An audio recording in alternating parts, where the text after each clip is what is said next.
Hey everybody, how's it going? It's the end of the week. We made it. Congratulations. And there are so many news stories out there to talk about, to dissect, and to go over. And I was so overwhelmed yesterday that I didn't even do a video. So I apologize. And now I'm like, okay, we got to dig into some of this stuff because there's a lot of great news coming out in the realm of superheroes and Disney Plus and all of that stuff. So I thought we'd dig into that today because I'm excited to talk about it, and so much news, so little time. So let's get right into it with today's first story, which comes to us from Entertainment Weekly. Now, we know earlier this week we talked about the Obi-Wan Kenobi trailer. I reacted to that when that came out. It was amazing. If you guys want to go check out that video, you can see my reaction.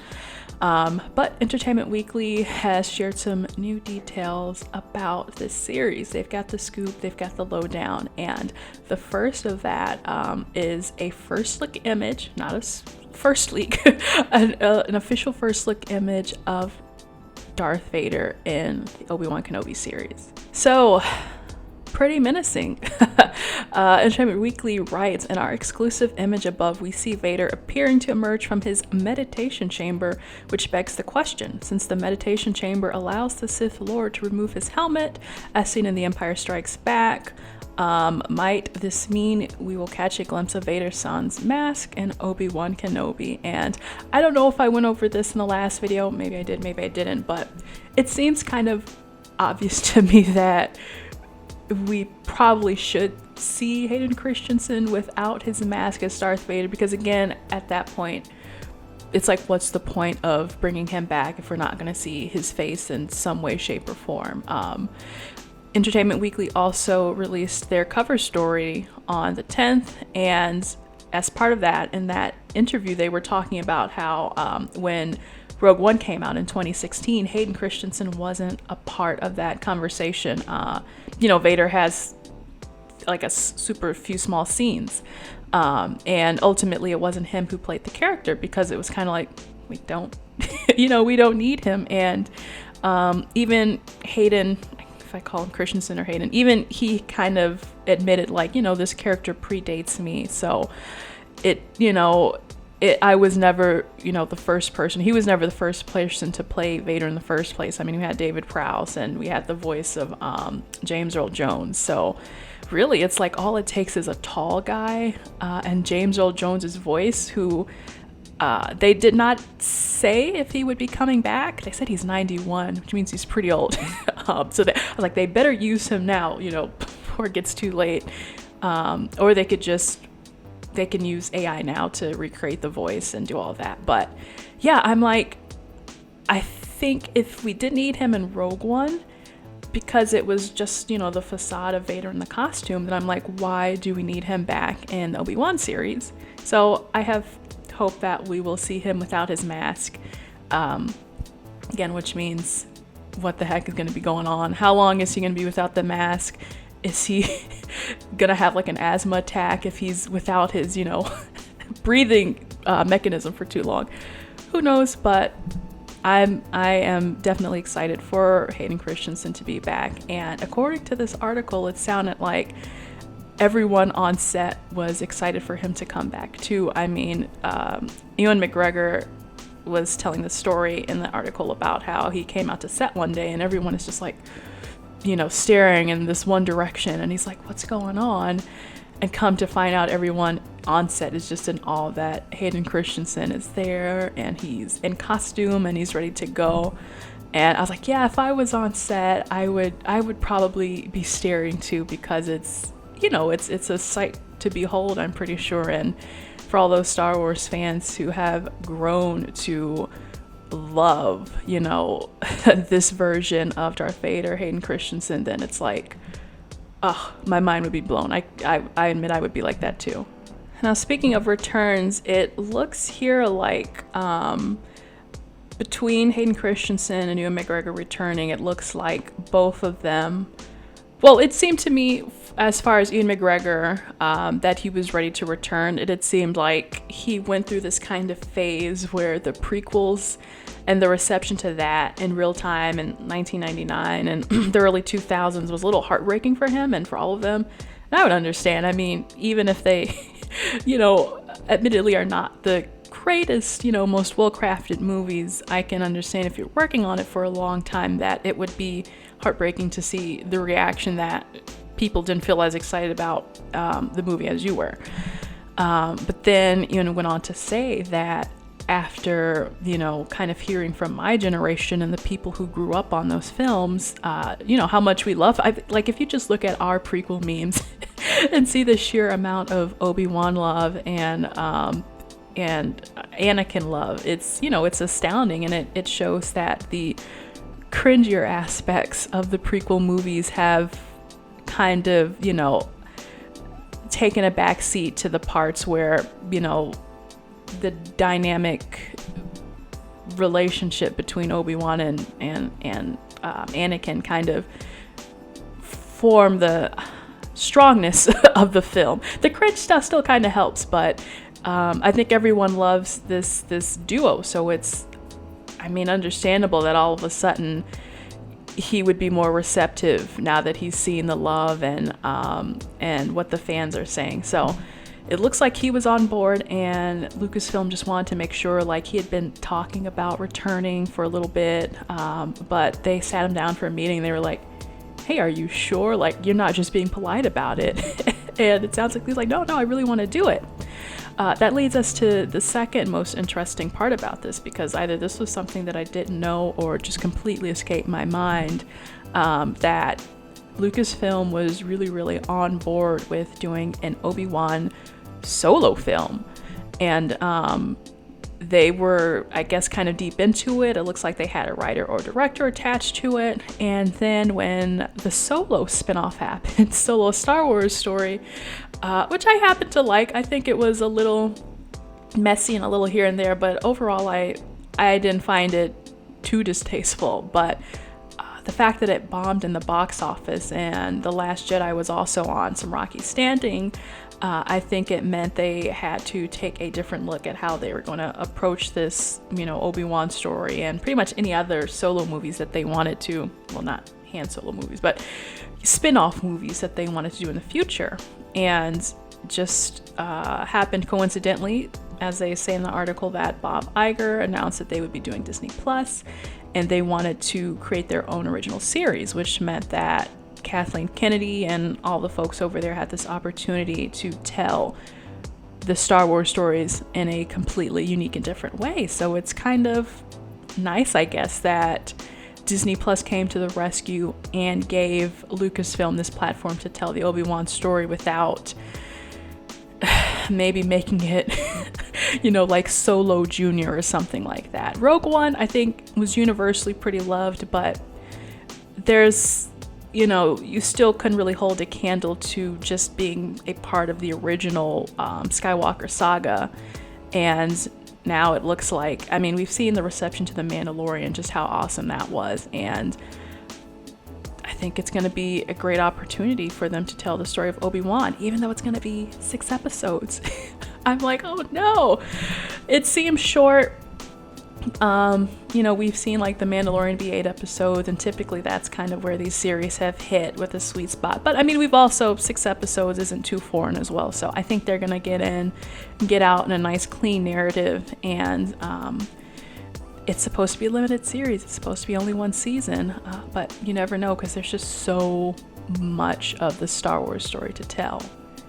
On top of that, thinking about, all of this Star Wars story to tell, they have been kind of, and I mentioned this in my reaction video, that they're setting up these kind of parallel universes, even though they all take place in the same universe.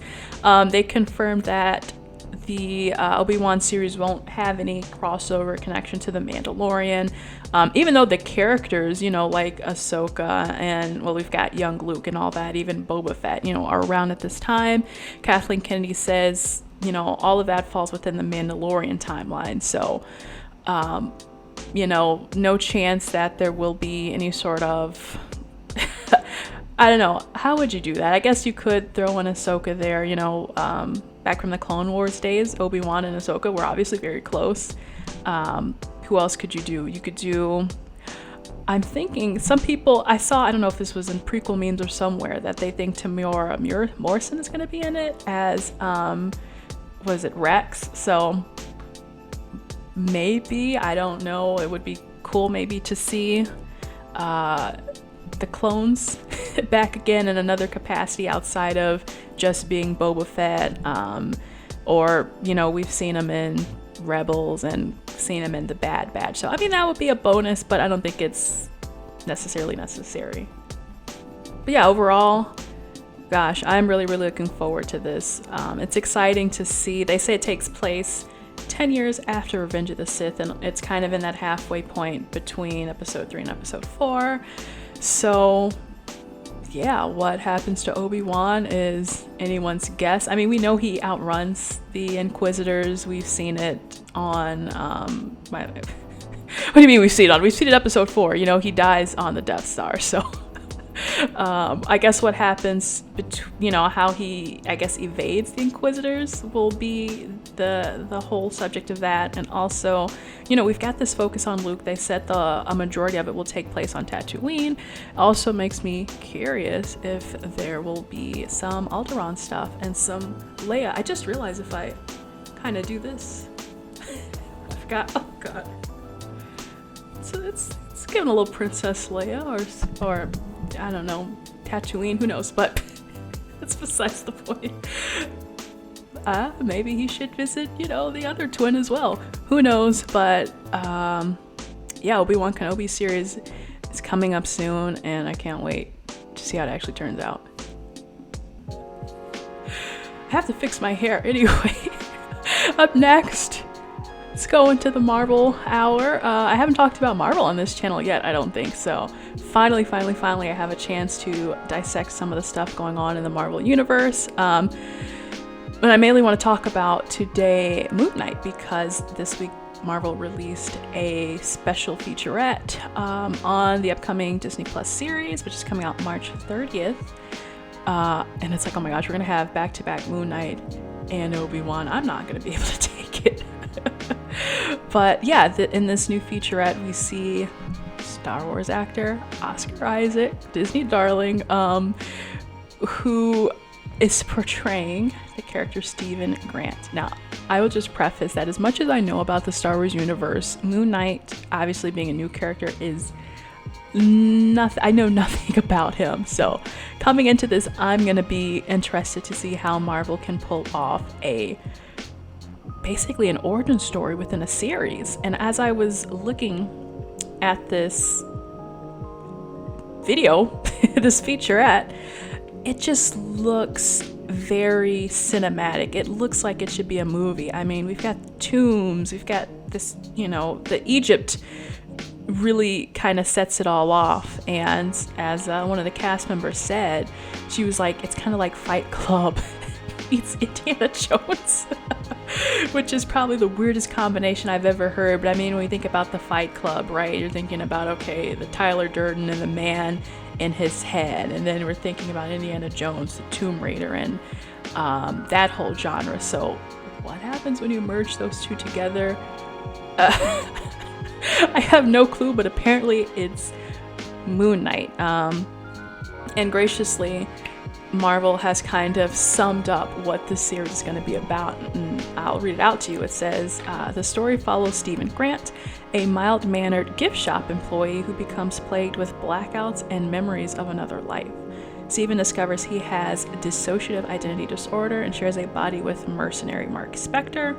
As Stephen/Mark's enemies converge upon them, they must navigate their complex identities while thrust into a deadly mystery among the powerful gods of Egypt. So, whoosh, that's a lot. That's a lot to pack into one sentence. And powerful gods of Egypt, just making me think like, oh, now we're venturing off into something else. Because I mean, we've had the Norse mythology with Thor and Loki and Odin.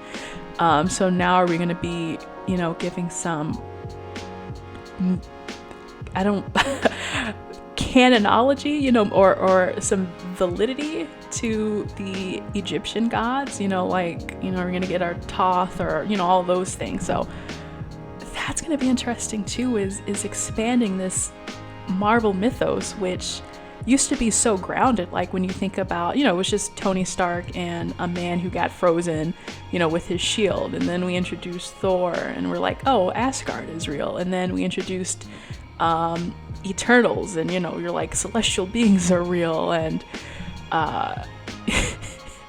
it's reminding me of the Captain America quote. He's like, I only know one God, ma'am, and he doesn't dress like that, or something like that. So yeah, this MCU has opened up so much, to the point where at first I was almost like, oh, it's kind of giving DC now that we've got like literal, gods among us. But yeah, I'm gonna be interested to see how that plays out. But yeah, overall, these scenes just look so awesome. I mean, there's one where they're like, scaling these pyramids, and a beam shoots out from a pyramid, and it's basically just a lot of pyramids.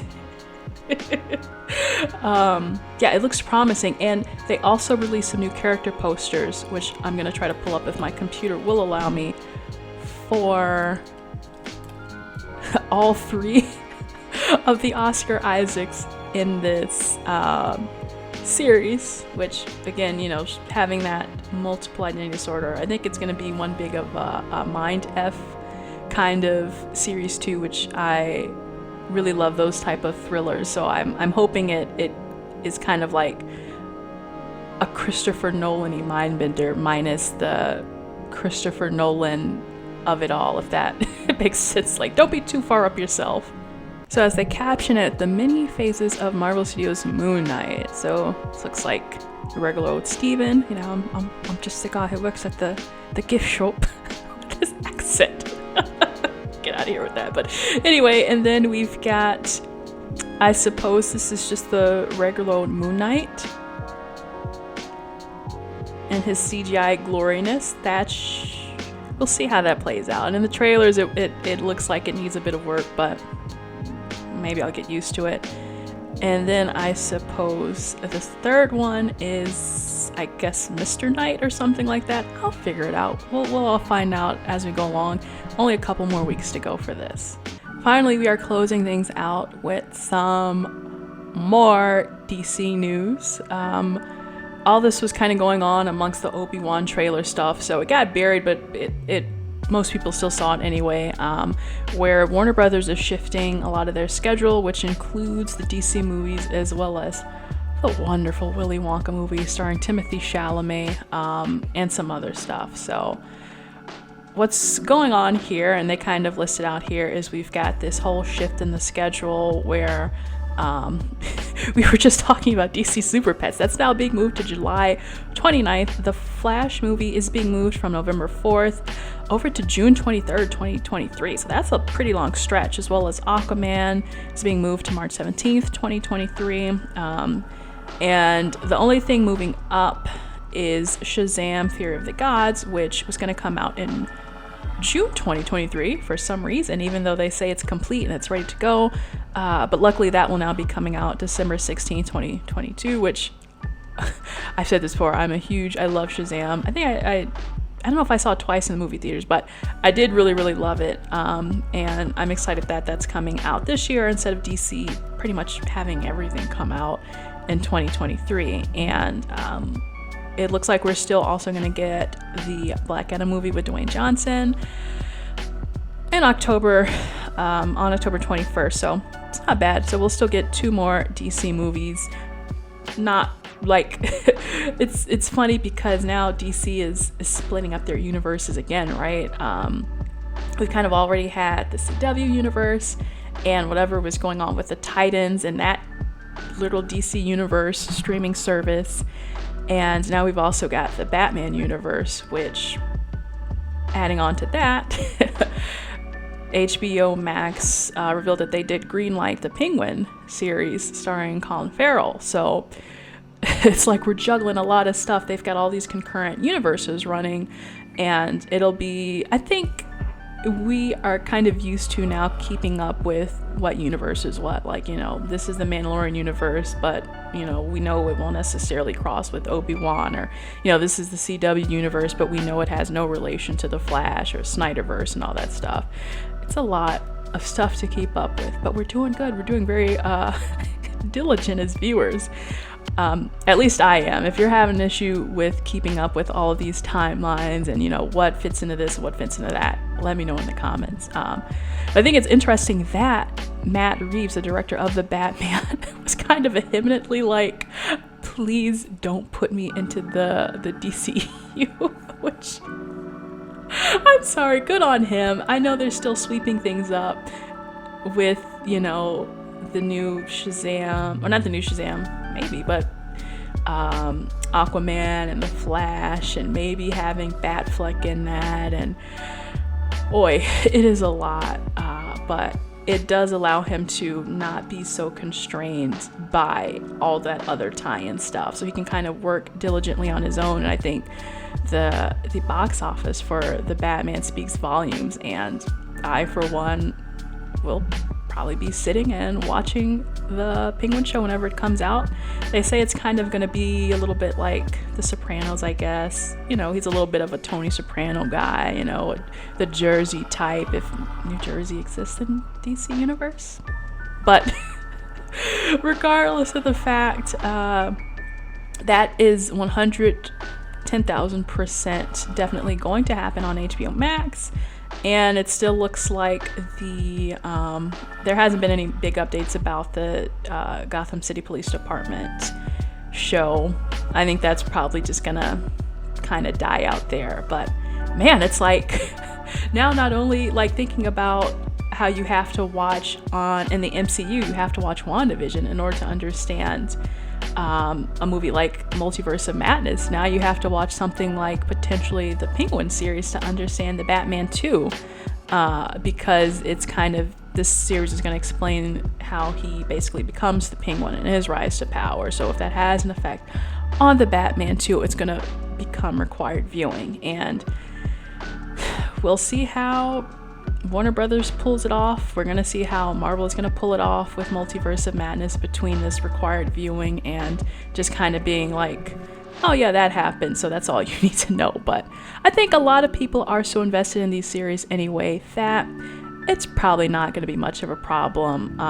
But as we get oversaturated with more and more of this stuff, it could potentially be. But right now it's not a problem for me. I don't mind watching the series, you know, take some time, and now the movie comes out and I kind of have to know that information, or extra information that might have come from a series. DC news to tie things up. I thought this was cute. They have Peacemaker Funko Pops. I am a huge Funko Pop, well, maybe not as huge as most people. I've got like maybe 40 now, but we do have some Peacemaker Funko Pops, which I think are really, really cute. So we've got our beloved Eagly holding an American flag. You've got Eagly giving Peacemaker a hug, so now we can immortalize that forever. We've got the Cheeto guy, I don't even remember his name, but he was pretty cool. We've got Peacemaker in his underwear, and we got Vigilante, most awesome character with a chainsaw. He looks like he's having fun, and there's a Amazon exclusive flocked Eagly, which means he's kind of furry and cute, also holding that American flag. So very cool James Gunn, very cool Funko.